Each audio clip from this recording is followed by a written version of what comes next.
A'udzubillahiminasyaitonirrajim. Bismillahirrahmanirrahim. Assalamualaikum warahmatullahi wabarakatuh. Alhamdulillahirrahmanirrahim. Allahumma shalli ala sayyidina Muhammad wa ala sayyidina Muhammad wa barik wasallim. Allahumma shalli ala sayyidina Muhammadin al-fatih lima ughliq wal khatib lima sabaq nasiril haqqi bil haqqi wal hadi ila siratikal mustaqim wa ala alihi haqqa qadrihi wa miqdarihil azim. Ya, alhamdulillah. Tuh, anak-anakku, di pagi hari ini kita masih diberi kesehatan oleh Allah Subhanahu wa taala untuk menjalani segala aktivitas serta ibadahnya. Ya, salah satunya adalah thalabul ilm. Ya, baik. Nah, kemarin ya, di pertemuan kemarin itu kita sudah melaksanakan ujian ya. Jadi dari prakteknya pun masih banyak ya, dari anak-anakku ini yang belum bisa ya. Masih ada bahkan yang tidak tahu rukun sholat fardu ya. Bahkan sangat disayangkan kalau misalkan sampai tata cara sholatnya pun tidak tahu ya. Jadi di hari ini kita akan belajar tentang ya rukun sholat fardu. Jadi ini juga untuk persiapan anak-anakku nanti ketika ujian akhir ya. Jadi sholat fardu ini ya harus dipahami oleh anak-anakku sejak sekarang ya. Jangan sampai sholat fardu ini anak-anakku tidak tahu rukunnya, niatnya seperti apa ya, bahkan sampai gerakan-gerakannya ya, harus tahu dan harus benar dalam gerakannya. Jadi dalam setiap perbuatan itu pasti ada yang namanya rukunnya ya, syaratnya ya. Nah, di hari ini kita akan membahas tentang rukun sholat fardu ya. Jadi sholat fardu ya, ada beberapa rukun ya, rukun sholat dalam sholat fardu ini yang harus kita jalankan, dan ini harus komplit ya, harus lengkap ya. Jadi kalau tidak ada rukunnya ya, kalau rukunnya terlewat satu saja maka sholatnya itu tidak sah ya, atau bahkan bisa batal sholatnya ya. Ya, jadi ada beberapa gerakan-gerakan ya, bahkan ucapan-ucapan dalam sholat ya, yang apabila dikerjakan ini mendapatkan pahala, dan apabila ditanggalkan ini ya, apabila ditinggalkan ya tidak berdosa dan tetap sah sholatnya. Jadi ada salah satu sunnahnya juga ya, sunnah sholat fardu ya. Tapi dalam rukunnya ini ya, kita akan membahas, dan semuanya ini tidak boleh terlewat. Jadi yang pertama adalah rukun sholat fardu ya. Yang pertama adalah niat sholatnya. Nah, nih yang biasa anak-anakku bacakan ya, biasanya niat ini masih ada yang belum bisa. Ya, jadi ketika sholat ya, niat itu adalah yang paling utama. Jadi sebelum kita sholat itu ada niat. Sebelum sholat dimulai, sholli. Nah, kita contohkan seperti sholat subuh, sholli fardhu subhi raka'ataini mustaqbilal kiblati. Kita jadi imam atau jadi makmum ya, biasanya menjadi makmum ya, berarti makmuman lillahi ta'ala ya. Jadi sholli fardhu subhi raka'ataini mustaqbilal kiblati ya, ada makmuman lillahi ta'ala. Itu niatnya. Niat sholat zuhur ya, usolli fardo zuhri ya, usolli aku niat sholat fardu, sholat fardu ya, zuhri zuhur, rok atau ini kan tadi untuk yang subuh karena 2 rakaat. Kalau 4 rakaat arba'a rakaatin ya, jadi usolli fardo zuhri arba'a rakaatin ya, karena 4 rakaat. Begitupun sholat asar ya, usolli fardo asri ya, arba'a rakaatin. Sholat maghrib 3 rakaat berbeda. Sholli fardhu maghribi salasa rakaatin ya. Dalam bahasa Arab itu kan udah dijelaskan ya. Dalam bahasa Arab itu ada wahidun 1, isnani 2, salah satu 3. Nah, ini harus dipakai juga sebenarnya dalam niatnya. Nah, hanya berbeda nanti di sholat subuh. Jadi sholli fardhu subhi raka'ataini. Nah, kenapa raka'ataini? Karena dalam bahasa Arab itu bukannya isnaini 2 dipakai untuk niat sholat subuh ya, tapi niatnya ini ya sesuai dengan bahasa Arab itu nanti ada kaidah-kaidahnya. Jadi rakaataini gitu, arbaatun kan gitu, seperti itu. Nah, jadi dalam niat ini jangan sampai anak-anakku tidak hafal ya. Ketika niat ya, sebelum memulai takbiratul ihram ya, itu harus diniatkan dulu ya, diucapkan secara lisan ya. Lalu nanti ketika takbiratul ihram ya, ketika Allahu Akbar, nah itu di dalam hati pun niat ya.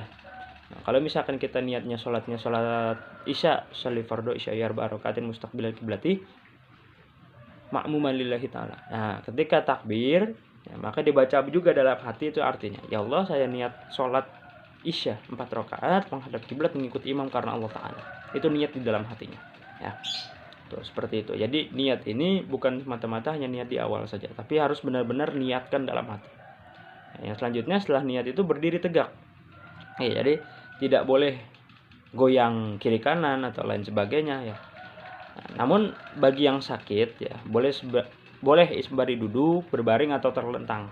Nah, jadi itu nanti kemarin-kemarin sudah kita bahas ya tentang masalah ruksoh atau keringanan ya ketika sholat bagi orang-orang yang memang sakit atau dalam hal-hal tertentu.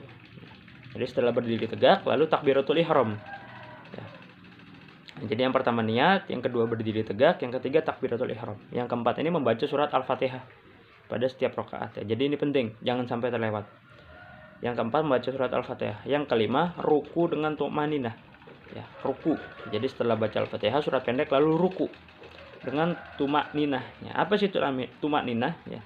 Tumak ninah itu adalah berhenti sejenak ya. Jadi ketika ruku Allahu Akbar, nah itu jangan langsung buru-buru ya. Jadi baca dulu subhana rabbil azim wa bihamdi, subhana rabbil azim wa bihamdi, subhana rabbil azim wa bihamdi. Nah, udah beres baru i'tidal dengan tumaninah juga sama ya. Bacaan i'tidal ya sami Allahu liman hamidah rabbana lakal hamdu mil'us samawati wa mil'ul ardi wa mil'u ma syi'ta min syai'in ba'du. Nah seperti itu i'tidal dengan tumaninah juga. Habis selanjutnya yang ketujuh adalah sujud ya, membacanya subhana ya robbil a'la, berbeda dengan tadi yang ruku ya. Kalau ruku itu kan subhana robbil azim ya, sedangkan kalau misalkan yang sujud ya, sujud itu subhana robbil a'la wa bihamdi. Nah, jadi kita harus tahu ya, seperti itu ya, subhana robbil a'la wa bihamdi. Nah, lalu setelah sujud ya ada yang namanya duduk di antara dua sujud ya. Jadi duduk di antara dua sujud itu ketika sujud ya kita akan lalu bangun dari sujud kita, nah lalu sujud lagi. Nah sujud yang di tengah-tengah itu dinamakan dengan duduk di antara dua sujud. Bacanya seperti apa ya kan? Setelah sujud subhanarabbil a'la wa bihamdi, subhanarabbil a'la wa bihamdi, subhanarabbil a'la wa bihamdi, Allahu akbar. Bacaannya rabbighfirli warhamni wajburni warfa'ni warzuqni wahdini wa'afini wa'fu anni. Nah, seperti itu bacanya. Lalu duduk tasyahud ya. Di sini ada duduk tasyahud akhir ya. Ya, sebenarnya duduk di antara dua sujud ya, ada duduk tasyahud awal dulu ya. Jadi duduk tasyahud awal ya. Lalu duduk tasyahud akhir. Ya, jadi membaca doa tasyahud akhir itu sudah masuk ke dalam membaca sholawat. Ya.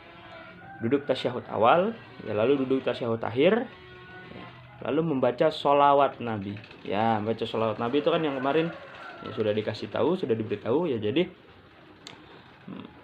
baca sholawat itu kan ya at-tahiyatul mubarakatuh sholawatu thayyibatu lillah, assalamu alayka ayyuhan nabiyyu wa rahmatullahi wa barakatuh, assalamu alayna wa ala ibadillahi sholihin, asyhadu an la ilaha illallah wa asyhadu anna muhammadan rasulullah. Nah itu sampai di situ, itu untuk membaca tasyahud awal ya, membaca sholawatnya. Sedangkan membaca yang tasyahud akhir, nah itu tinggal ditambahkan Allahumma sholli ala sayyidina Muhammad wa ala ali sayyidina Muhammad kama shallaita ala sayyidina Ibrahim wa ala ali sayyidina Ibrahim wa barik ala sayyidina Muhammad wa ala ali sayyidina Muhammad kama barakta ala sayyidina Ibrahim wa ala ali sayyidina Ibrahim fil alamin innaka Hamidum Majid. Nah, seperti itu. Boleh ditambahkan sama doa sesudah tasyahud akhir ya. Ini hukumnya sunnah ya sebenarnya. Jadi boleh ditambahkan, boleh tidak.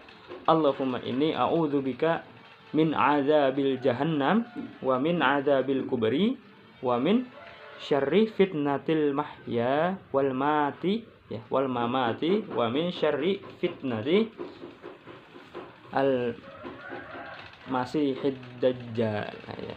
Itu doa sesudah tasyahud akhir ya. Sebenarnya ini bacaannya adalah sunnah ya, tidak diwajibkan. Nah, jadi yang terakhir ya, ada lagi lalu setelah membaca sholawat Nabi itu salam ya, assalamualaikum, assalamualaikum, boleh seperti itu ya.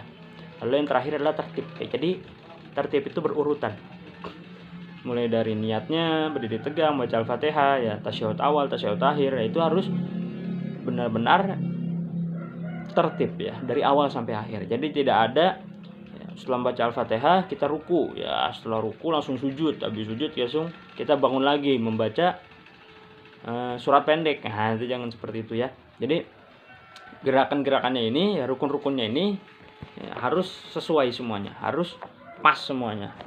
Ya, jadi tidak boleh ada yang didahulukan atau yang diakhirkan. Jadi benar-benar sesuai dengan urutannya.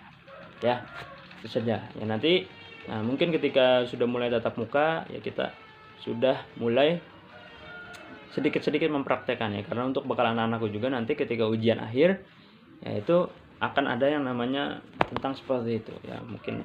Dan juga untuk bekal anak-anakku nanti ketika naik ke kelas selanjutnya, dan untuk yang di rumah juga nanti ketika melaksanakan sholat jadi sudah tahu tata caranya. Ya, baik, itu saja untuk pembelajaran hari ini. Kita tutup dengan pembacaan alhamdulillah dan doa kafaratul majlis. Alhamdulillahirabbil alamin. Subhanaka Allahumma wa bihamdika asyhadu an la ilaha illa anta astaghfiruka wa atubu ilaik. Jazakumullahu khair. Wassalamualaikum warahmatullahi wabarakatuh.